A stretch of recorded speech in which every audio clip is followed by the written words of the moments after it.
Zach Schroeder, this is so exciting. I literally tell everybody that I know when they are in a room with you that they should value time with you just because you are probably one of the best leaders that I've ever met. So, I really just the appreciate fact that that. like I get to, I tell everybody that, um, Thank you. but I don't. I'm just excited to get to do this. Thanks. I don't really like the mushy stuff, so I appreciate you saying that. Mushy stuff. Yeah. I don't know. It just everything I do is for other people, so I don't ever like for anything to really be about anything that I'm doing. I think that's the thing that I just, the reason why I'm doing this today is not even for me, it's for you, and so it's like I appreciate you saying that. Honestly, it's an honor to be with you as a friend, as a leader to leader. I just love the opportunity to be here. Well, it's going to be fun. We're I love always fun. laughing, so we know that it's going to be fun. Yeah, I love fun. I know. So tell me about your life. I want to know about your life. I know you're born in Texas. Born in Texas. I'm a country boy at heart. Absolutely love hunting, fishing, outdoors, but now I live in greater Nashville area. Don't get to do that quite as much as my little heart desires, but yes, I belong to Texas and Texas forever. Absolutely.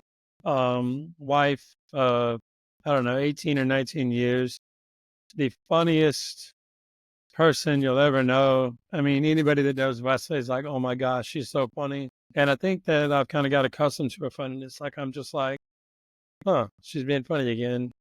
And so, um, Well, everybody else was rolling on the floor laughing. And I'm like, oh, yeah, she, whatever. l- I think that Wesley is like, she's an influencer that is not famous yet. And I cannot wait until everyone one day in the world knows how funny she is. I just get lost. I get lost in her stories. She is so funny, I beg her to like quit her so job funny. all the time. I'm like, babe, just go around and Oh, film she stuff. Like, quit your job. Who cares? captivated me and got me all excited while she was talking about a school board meeting. I watched the whole thing. I I mean, know. It's she's a phenomenal communicator, honestly, and I don't even know if she realizes it.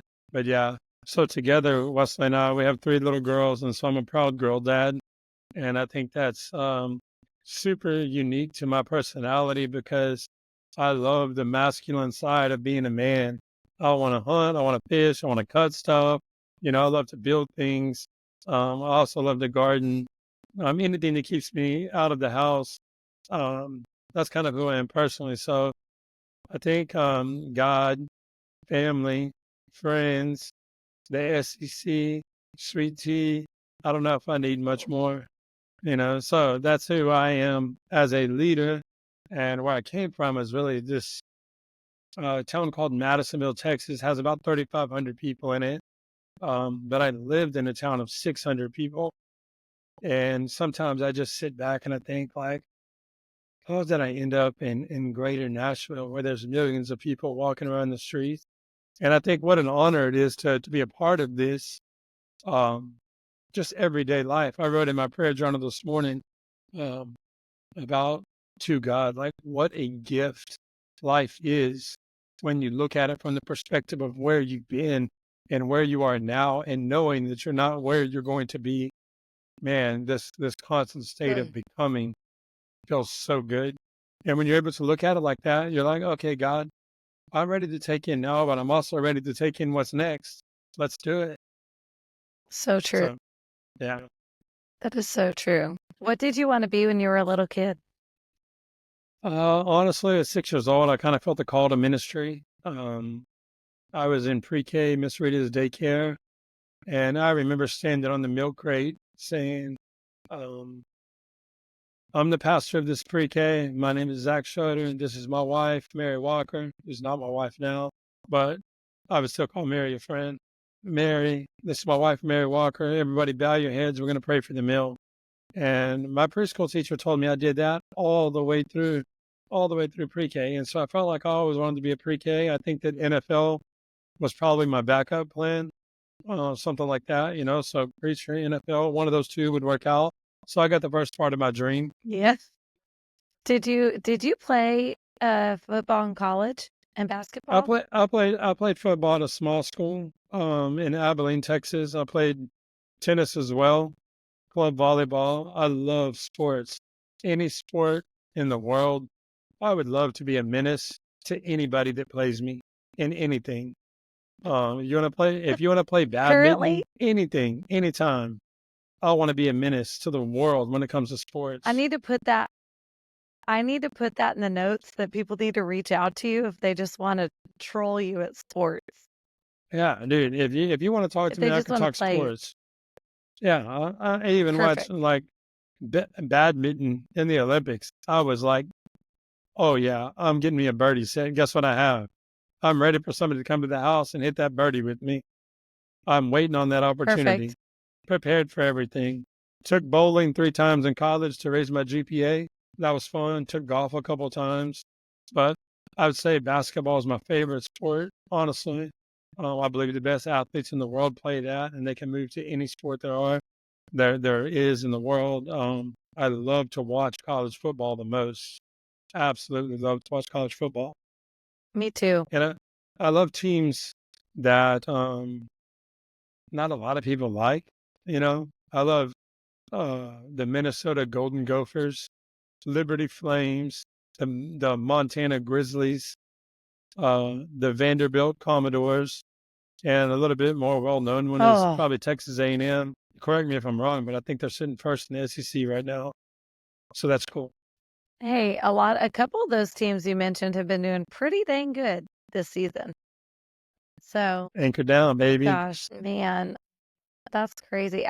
It's funny. I don't think I've ever told you this, but I played tennis in college. Like, that Oh, was one of my nice. extra, but I think that I did it because I got to bring a racket to my health class. So it would be like a conversation piece. Very cool. Very cool. I think I sports. know. I think sports are the language of the world. Everybody knows it. Music and sports. You can connect with anybody off those two Yeah. things. They either like one or the other. So So as you started growing up and doing sports and I can just imagine you in those scenarios, but um and obviously you knew you wanted to be in ministry. You have an organization called Change the World, and I think that's amazing, and I would love to know when that started and what sparked something in you to get that going and how that all happened. I don't even know that story. Yeah, so Change the World Missions. If you know the organization, people call it CTW. The way that the organization started, I think, was before I even knew that I actually wanted to do it. It's probably started back in high school. There was a basketball court called the Slab in Madisonville, and you had to be worthy to play on that court. I mean, it wasn't until like my junior, senior year that I even touched the slab. Um, and it was people from all over the hood, I mean, just ghetto ballers that could really hoop. And I just remember there weren't a lot of interracial mixings at that time. Like races were very segregated in my hometown. And I hated that because on all my sports teams, I was one of the few white people that played on the team, And so it was always felt weird to me that everybody else didn't like to do that with all my friends. And so I remember thinking, like, man, I'm going to play on that court. I'm going to be there with my friends and my people. And I believe that my people are all people, God's people. Hmm. I believe that in that kind of heart that God had kind of written on my chest, one day the slab kind of got closed down, apartments got put on it. And that's actually where, right beside it, is where we launched our first year of CTW. And the way it got started, I was a youth pastor in Arkansas, and I felt this burden to go back to my hometown to reach some of the people there because churches are still very racially segregated, and there was not a lot of churches for my black friends to grow. And so God kind of put into my heart, take the church to the people. take the church to the people. And so that's how the idea of CTW, before it was actually called anything, it was just called Mission Trip or something back then. And I took a group Real of 10. original. What's that? I said a real original. Yeah, real original. Mission Trip 2008, something like that. And so I loaded up 10 students, what I would say like were my lead team there at First Baptist Church, Slovakia. And we rolled down there with Wesley and a couple of my other leaders in the youth ministry. And we had zero plan. Like we had zero plan. We got down there, we're like, what are we going to do? Where are we going to stay? Like it was that kind of, like back when you didn't have to have a plan to do student ministry. Life was very simple. So we rode up to my parents' house at the farm. We slept in a camp house that was 25 minutes away from the actual mission project with no air conditioner in the summer heat in Texas. And I mean, we just showed up the next day. It was like, hey, you kids want to come play basketball, do arts and crafts, and make bracelets with us? We're going to tell them a couple of Bible stories. At first, the parents were like hyperly, like overprotective. They were like, no way, absolutely not. So the first day we had like 30 kids come out.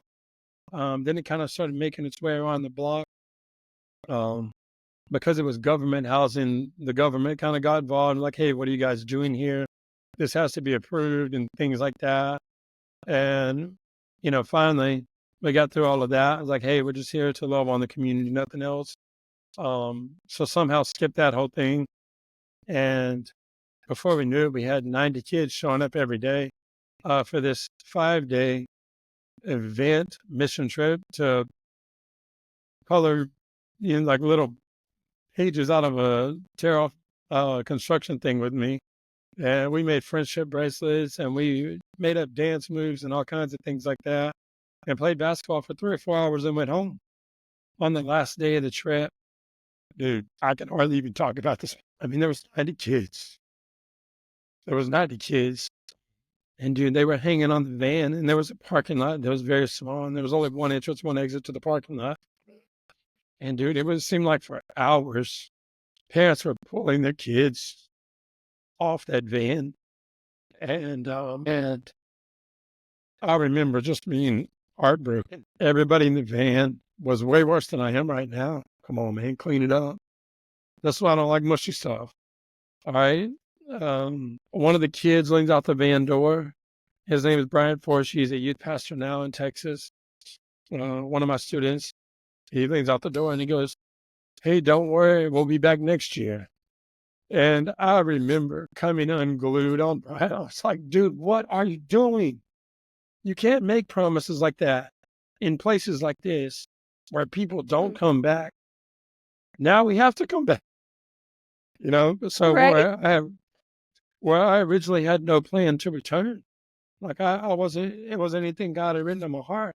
Someone else spoke truth into it. And now we're pushing 18, 19 years. This year would be 19 years where now instead of kids, just students and high school and college students applying from all over the nation to come on this trip. Let me say that again. High school and college students that were in my direct ministry that were coming on the trip. Now, high school and college students from all over the nation. I believe we had 8 or 9 different states represented. I looked around the room last year at the 60 students that were there, and I was like, I don't even know half of these students that have applied to come on this trip. The trip it's completely nonprofit. None of my leadership team takes anything from the trip. Something we don't get paid to do, something we give above and beyond out of the outpour of our heart, and just knowing that God has called us to reach that community. And what we have seen is in the last couple of years, we started seeing fruit from that. We started seeing kids actually get saved, kids wanting to make a difference in the community. One of our year ones in the very beginning, it was like 6th or 7th grade. She wrote this message to me that she accepted, to me and a couple of other people, that she accepted Jesus at CTW. Her life was changed because of it. And now she is starting another organization in the community to raise awareness for certain things, just small things like that you don't expect from kids. People don't naturally believe that kids from the ghetto can do something great. And I believe that Jesus says that anybody can. So that's kind of how CCW got Agree. started. And that's how we're rolling right now. Sheesh. Yeah, man. Should should we talk about football again? I know. Let's talk about something where I can punch Sheesh. somebody, all right? Golly. That's an incredible story. I had no idea. And I think like I've known you since, gosh, 2013, 14, somewhere around there. But I don't know that I necessarily like knew how it got started. I just knew that it came with you Yeah. and it's on Yeah. shirts, but I never Yeah. really knew the story and that's so incredible. Do you think Yeah. um It, I mean, I'll say this too. Um, it operated like not nonprofit until year 6. And one of my friends, Mhm. Tom Hutchinson, came on the trip and said, "Hey, let me help you make this thing official." Um, I didn't even know how to do that, and he kind of guided me the entire way. Wow. Do you think that that has been monumental in you as you become, I mean, you are an advocate for the next generation. We'll talk about that a little bit more, but do you think that CTW has been monumental in your development as a leader personally? Oh, absolutely, absolutely. There's been a lot of things that it's done for it. I think more than anything, it's just a dependency on other people. Where I have the personality type to Mm. do it myself, CCW opened the doors for like, hey, bring other people in with other talents. I heard a guy say one time, hire people that are better than you. Hire people that are better Mm. than you. Most people don't do that. They miss that so much in ministry. They want to hire people they can keep pressed down. So when I took this mentality to CTW, like hire people that not hire people, but get people on your team that are better at discipleship ministry. Get people on your team that are better at activating high school students. Get people that are better at preaching on your team. Get better, like people that are better at worship than you can ever do. Go after the best and allow God to use Mm. them in their talents to help push his mission forward because again, it was never about me, Mm. always about somebody else. Always. It I think when you think about leadership, one thing that you have said is life's too short not to lead. Yeah. And that that that's a lot of pressure for everyone. And but I agree with you. Um what what is when I say the word leadership, like what does that strike in you? And where does that come from where you believe that people should be leading? Um, I mean, Jesus was a leader. And I love that he called different people, all different kinds of people to follow him. I mean, if you read all throughout the Bible, there were just so many different types of leaders on his direct team. And then people that he led in the different cities to him, they were all different caliber of leaders. I look at this a lot with my kids and how they're wired. My oldest daughter, Shiloh, very outspoken, knows what she believes in the word every day, very diligent person, and just who she is. And she's not afraid to be outspoken with her faith and lead in the way God's called her to. And she's an unapologetic leader, and who she wants to become. My middle daughter, Zila, I would say that she's more of a reserve leader. She leads by service. And if there's an opportunity to help someone, then she is going to do whatever she can to help that individual. I mean, on Saturday at the house, on Sunday at the house, I mean, she and my youngest daughter, they helped me for 7 hours move stuff around the house. And seriously, not one complaint from them. And I think I think about my youngest daughter, she's a combination of both, where she's a good listener. She listens to what God's telling her, and then she just says it, and then she does it. I think it's when you look at that in the grand scheme of things and the leaders everywhere, I think that people are made differently and people are going to lead differently. And I think you have to accept that. At the same time, I love to push I love to push leaders and make them uncomfortable because I believe that in everyone there's always more. Even in myself, there's always more. I could list off, 5 things right now that I need to be better at. And unless I'm being pushed to get better at those things, I'm not going to be better at those things because naturally I'm going to operate out of my strengths. I'm going to lead from my Yeah. strengths, not from my weaknesses. And that's really what I'm going to encourage people to do. Hey, operate out of your strengths, lead out of your strengths. But at the same time, those weaknesses are the areas of life where you can also hit on every once in a while. And there's development in that struggle. If you only do the things that you're good at, man, Mhm. what a sad life you live because that means you're going to be doing the Yeah. same thing over and over and over again if you don't try things, something new. I mean, Mhm. dude, you have no idea your capacity of what you're capable of and what God's Right. made you capable of. And so ultimately, to answer your question, I think Jesus sees leaders in everybody, knowing that he is in complete control of every situation. If I was going to tell Mm. leaders one thing, I would say embrace the fail, celebrate the win, but embrace the fail because the fail is where all of the development happens. That's where all development for you as a leader individually and for the people that are under you care in an organization or church, in a ministry, anything. The development is in the failure and how you choose to get better as a team and as a leader. Often it comes down to bringing in people that are better than you to do those things and to sharpen that Mm. skill and that toolbox completely and make you a complete set. Thank the Lord because I feel like I'm failing all the time. That's good. Like all the You're time. developing. I know. It's great. Um, Um, I think one that made me think about this one time we were kind of talking about like you said that like you need to invite people in that are better at things than you are as a leader. And um that is a really hard place to be just because it naturally as human beings we're trying to um almost prove ourselves always to everyone around just to make sure like I'm legitimate. I I can do this. I all those things. And so to put people that are gifted in better areas is almost a knock to our pride, which is a good thing. But in the yeah, it's moment, awesome. it's so hard.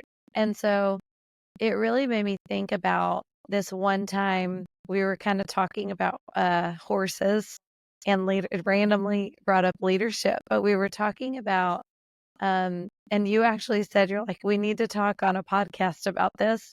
But we talked about the the reins of leadership, like the pulling and the direction and the loosening of the reins. Um, and so I Yeah. just want to just like lob that over to you and just ask, like, what are your thoughts on that? Oh man, that's such a good concept. There's a book called Think Like a Horse. I can't remember who wrote it, but it's just this old cowboy. And I'm telling you, it's one of the best books on leadership that I've ever read. If you're Hmm. able to see the gifting that guy's trying to tell you in that book, you will never forget some of the things. And it kind of leads to your question, honestly. The push and pull of leadership is ever constant. There's never going to be one day you're going to lead where you are going to feel completely perfect. There's going to be days that feel better. Dang There's it. there's going to be days that feel better, and there's going to be moments with your team. You're like, dude, we crushed it. We crushed Mhm. it.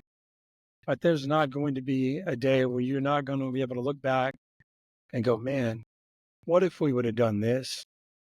What if we would have done this? Could we make it better? My favorite question right now in leadership is what if? Because what if opens up all kinds of possibilities. But if you never ask that question, you automatically put a lid on your leadership and you limit yourself and you limit the people around you to growth and development. Mm. So the push and pull of leadership specifically, oh man, it's something that takes time to embrace. I think because everybody wants to be right. Mhm. I don't think any time I've ever gone into a conversation, I'm like, man, I hope I'm wrong in this. Like when you feel like you have a great idea, man, I hope I'm wrong. But I think in time and through patience and through care and through self development, you see some of the things loosen up, and not everything's as bad as it seems, and not everything's as good as it seems. Often in Mhm. leadership, and I think for me, specifically, is the balance of everything that you're entrusted with, and there's pressure in that if you don't give it to God. Mm. The pressure is off when you bring all of your things to the table, to the feet of Jesus, and you say, man, I'm not worthy to do this, but I'm thankful. I'm thankful you asked me. I'm thankful that you would believe in me enough to trust me with something that I can't control, with something Mm. that I can't do.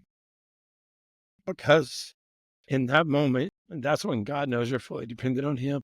And that's when what if comes to life. That's when what if comes to life. I tell people when they're setting goals as a leader, there's a couple of ways you can do it: momentum, stretch, and then there's something I call God size. Momentum is a goal that you would achieve if you keep doing exactly what you're doing. Mm. Stretch is something you would achieve if uh, you take what you're doing and use your God-given talents. You can stretch to this limit. A leader at Life Church taught me that. His name was Chuck Denny, actually. I loved working for him because he was a pusher for me in that time. And then a God-sized goal is what can God do with your stretch? If you're Mm. willing to stretch yourself to the limit, will God take that and to a level where you can't take any credit for it? Mm. That's the kind of goals I'm chasing at the end. I want it to be all about him, and I want it to be all about the people that are serving with me. I don't forget the credit. That's not what I'm about. I want for Jesus and other people to grow. So that to that momentum stretch and God sized goals, you can put yourself into three different positions. You can settle, or you can lead, or you can allow God to lead. Mm. And there's always going to be one of those that is better. There's always going to be one of those that are better. And the backside of that, if you don't keep the momentum, then you are going to see a decline in your leadership capacity. And what Mhm. that does for you is it presents a fail. Good. Now it gives you an opportunity to learn. Why Right. am I losing momentum? Why am I losing traction? What if I did this? What if I brought someone better than me to this conversation to help me work through it? Because it may be one conversation that you need with somebody that puts you on track for momentum, that puts you on track for stretch, that puts you on track to set God-sized goals in your life. So good. That made me think about this. I was talking to a mentor last week, and there was this really amazing point that he made that I wrote down. Um, that he said it's really easy for everyone from all different walks, all different platforms, all different positions to say, we just have to like trust God in this. Mm, Um, and it's something that is almost like, I mean, you see it all over the place on everything. And he said, but rarely do people get an opportunity to actually step into trusting in yeah, God fully because they're doing everything within the strength that they have, which I think that I don't know that anyone would ever admit that. Like, I don't know that anybody would ever admit that, but I feel like it has taken me until this phase in my life to fully jump and be like, well, here we go. You know what I yeah, mean? Like, I have no idea of what's going on, and it's beyond my understanding or my natural processes to do something that is out of the realm of what I'm used to. But it is so awesome with the what if questions that you're thinking. And proposing to other leaders, I think that when we step into those what if questions, you literally are removing yourself from the scenario and allowing yourself to fully trust in what it could be, Yeah, you know? limitless potential. Right, Limitless right, potential when you ask the question, what if? Because what if has no boundaries. What if has no boundaries on what can be accomplished in the realm of your leadership and your team. right. And so it's just such an amazing thing when you're dreaming with your team or something like that. Write those words what if on the board and Mhm. then just have people start writing what ifs. Dude, Mm, you will see so many people's heart come to life and you will right. see their passions. You want to get to know your team? Write what if on the board. Write what if on the board because they will write their passion, the thing that breaks their heart the most, the thing that they love the most, the thing that God has put on their heart. They will write something of that on the board, Mm, and you will be able to ask questions of what if surrounding that. Well, what if you did more with this? mhm. Well, how Yeah. do we get to that? What's our first step? So, And there was the pride and the pressure is off. totally, Totally off, which is very, I would say, like, which is celebrated within the realms of ministry. And I would say outside of that, that it is so beneficial for teams that are even functioning outside of a ministry setting, because I feel that culturally, um, like in a lot of organizations, people are just crying out to use the gifts that they have um, in a real way. And I feel like everyone is just trying to knock down somebody else to get ahead. But if you actually like propose that question, like, what if?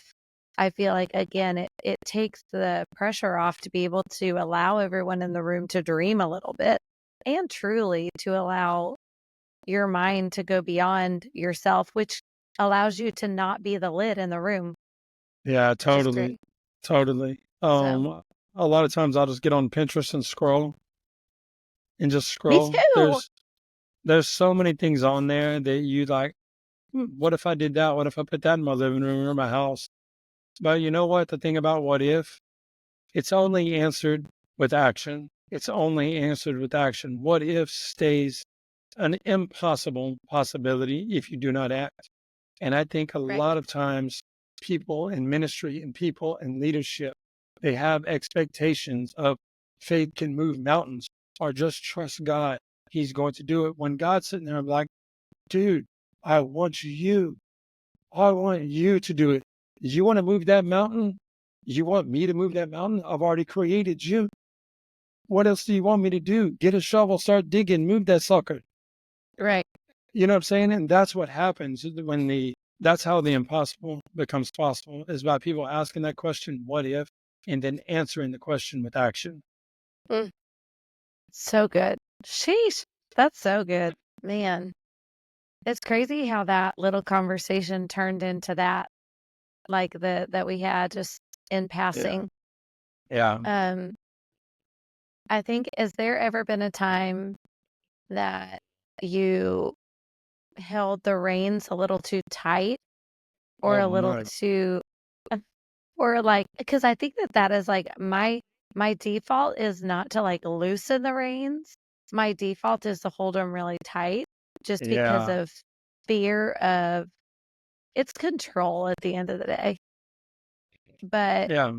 it's fear of perception, fear of I could name all day why I held those reins so tight.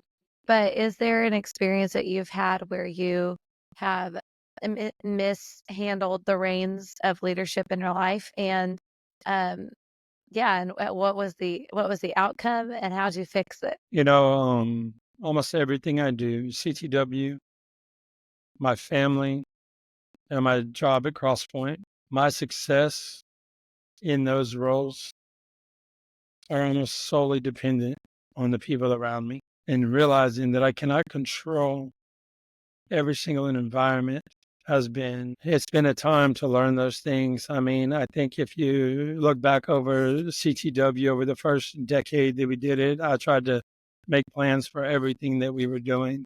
And not only did it almost burn me out, it burned the people that I was leading out because they knew, I think they knew in their heart, they were probably afraid to say it. Zach, I'm better at you than this, because I'm a very intense person naturally. And like, dude, And you're uh, big. Like, people yeah, can't see, but you're really uh, big. yeah. And I'm deaf. And so that makes it fun too. So like every time I talk, the office next to me, they're probably like, why is Zach screaming right now? Well, it's just because I'm deaf and I have these things in my ears. Um, but I think one time where I held the reins a little too tightly, holy smokes, there's been multiple times I think in that. Same. Let's see, specifically when I became campus pastor in Dixon, and there was a 3-year stint where I would say it was one of my most favorite times of ministry. But I was holding on to everything so tightly because I felt at that time the success of that launch or relaunch of church was on my shoulders, Mm. and everyone else around me was unequipped to help me. That's when God started speaking to me about other people. Mm. It was in that season when I really realized that there were people that had other giftings too. And it didn't have to be just the way that I said or the way that I wanted. So the result of that would sometimes lead to heated conversations in the office that were unnecessary.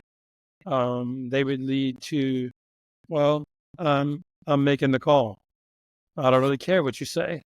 It would lead to those moments where people felt completely disrespected and probably hurt. Um, so in that, I think that God showed me the talents of everybody else around me.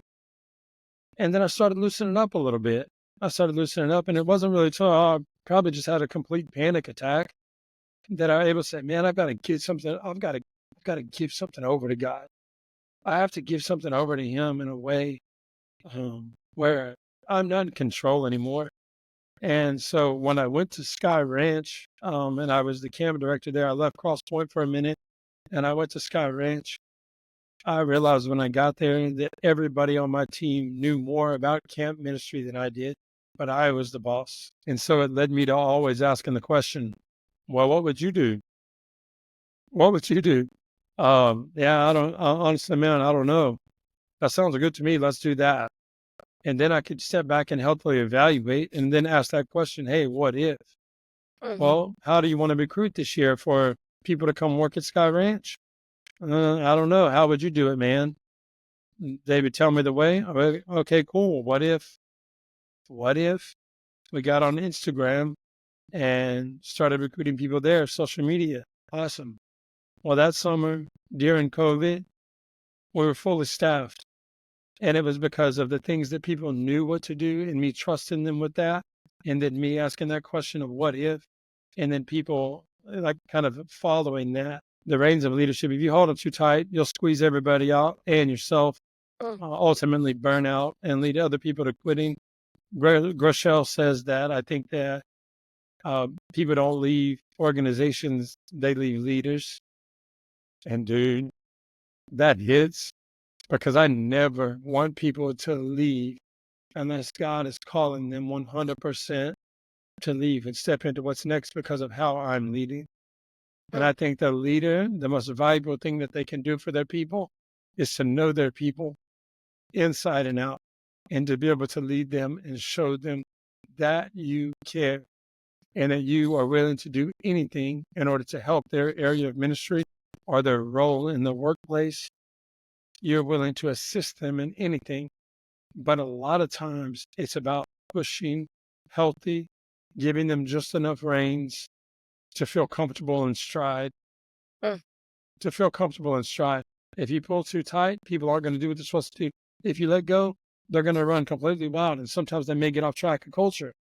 And then you're going to have to do what to make them stop? And so it's going to be like hard stop. So there's this balance of perfect stride that just feels right. I think that's a lot what leadership looks like, honestly. The reins of leadership. So good. It's so Sheesh. I hard. could throw this. It's so hard. It's so hard. It's the hardest thing in leadership to balance. The more people Yeah. you lead, the harder it is because you're controlling a lot of different reins. And you have to have a high emotional intelligence to be able to take people's tension and realize, oh, they need to be pulled back or they need a little bit more freedom because Right. they're not in perfect stride. And so you have to be very in touch with who you are as a leader, very confident in what you're doing, very confident in the people around you, and very confident in what God has asked you to do in that situation. So good. Good thing you're from Texas. You've worked with a lot of horses. I worked with a little bit of horses. My best friend's a roper, and they always said I'd be really good at steer dogging because all you got to do is fall off.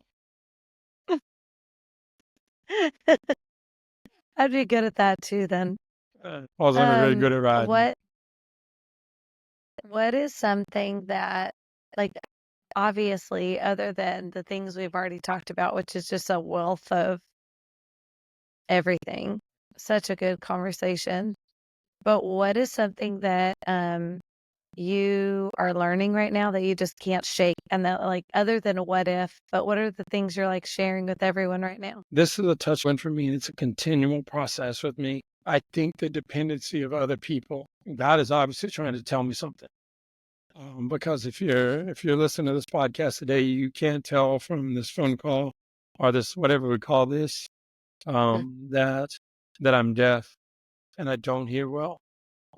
So a lot of times it's you have to make a conscious decision to be in a conversation, and when you're out of that conversation, you have to be okay with the decisions that are made. Hmm. And so it creates a dependency of other people around you. Um, it also it can create an insecurity in who you are as a leader if you are not bold enough to ask the question, what did you say? Speak up and be clear. Okay. Say it 3, 4, 5 times until I hear you. So for me, I know that I have value to add to anybody that's in my realm of ministry because of 20 years of doing this, knowing that the things that I hear are important. So I think honestly, it's just that dependency on other people and making sure that they know that I want to give things to them. I want to continue to build them up. But that's one thing you have to pursue all the time because my hearing loss is progressive. According to doctors, it's going to go away one day. And I can remember sounds that I used to be able to hear that I can't hear anymore. And I think as time goes on, you just make a beautiful peace with God's voice that people that can hear may not hear because of all the other noise that you get to hear, that you get to take advantage of every day. If I want to sit in silence, I can turn off my hearing aids.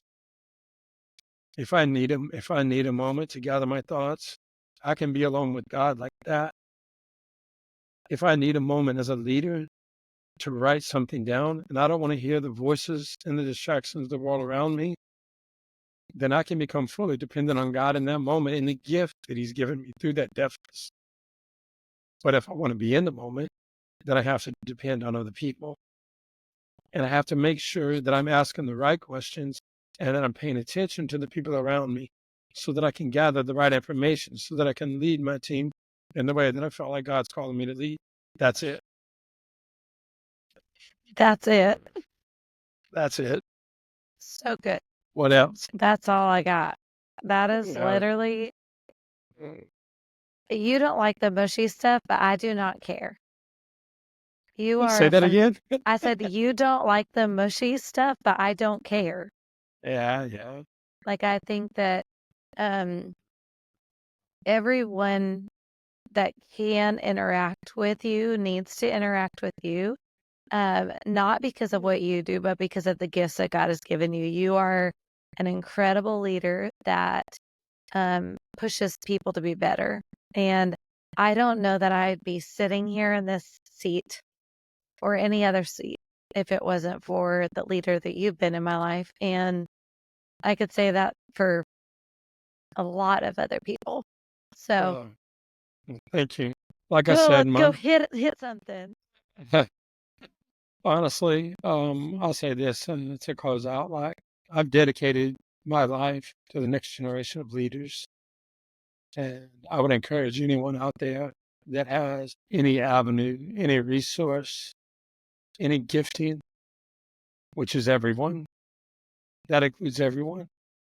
To be involved in somebody with the next generation, uh, because what you have to add does add value to someone. And I think that God wants us to be obedient and fall faithfully into that, knowing that we have this gifting that the next generation needs to have. I think that ultimately, as you look at the world around you and you see all these young, dynamic leaders come up, I think that a lot of time leaders spend most of their time unintentionally pushing people down and they don't even know it. That's what I love about what I get to do with the next generation. They're constantly releasing that question of what if and endless possibilities in my mind because of the things that God is putting on their heart that our generation doesn't know anything about. And I don't even think I'm old. I'm We're 41. not. I'm 41, but I feel like I'm 20. Like I'm ready to roll. So I think that that's what I would say to anybody that's listening. Get involved in the heart and the life of somebody in the next generation. Use the gifting that God has given you to develop those people around you, whether it's your kids at home, that's the next gen, whether it's people in your church, people in your organization or business. Know that you have value to give to them, and that is ultimately what God wants us to do. I believe that God wants us to develop the next generation so that they can be healthy men and women, not only of who He is, but of themselves. And if they are the healthiest person in themselves, then I believe that they will be the healthiest person available to do kingdom work and to do what for anybody to do what God is asking them to do. They first have to step into that place of investing in someone around them. That's exactly the way that Jesus did. So, Mhm. yeah. I feel like there was one more thought I was going to give you guys. And some of the best thoughts they leave my head in a blink of a minute. I think that honestly, I'm glad you asked me to talk today. This kind of puts some more what if possibilities into my head. I know that you stepping out and doing this podcast and doing something you felt like it's always been a what if question for you for it's kind of lingered for the last year or so, maybe longer. But it's kind of lingered in that what I do with this, what I do with that. Ultimately, you're given an opportunity for people like me to be able to share the things that are on our heart, but hopefully somebody younger than us is listening to this and they're going, dude, that's the way. When I'm 40 years old, that's the way that I want to do it. I want to show up like them, even if it's just one. It's worth it. It is worth it. It's true. I told the residents this: do for one what you wish you could do for everyone. I think Andy Yep. Stanley or Craig Rochelle, somebody said that: do for one what you wish you could do everyone. But now I've added this: do for one what you wish you could do for everyone until everyone becomes a part of the one. Mhm. Everybody becomes one together. So God is always working. He's always doing phenomenal things. So thank you for the And opportunity just to be here I with you today. well, thank you for being a part of it. And I think one thing that no one will know is like you and Wesley do an incredible job and have inspired our family um to not I mean like for us to invite the next generation of just individuals and people who don't necessarily always have a counter to sit and talk to somebody or throw their feet up on the couch. Like that has been a huge part of our heart, um, and I am looking forward to seeing like what comes of that because I am learning so much. Just from being around the next generation of leaders and people and I agree with you. Like, I'm older and the lines on my face are showing it, but I feel so young in my head and it's terrible.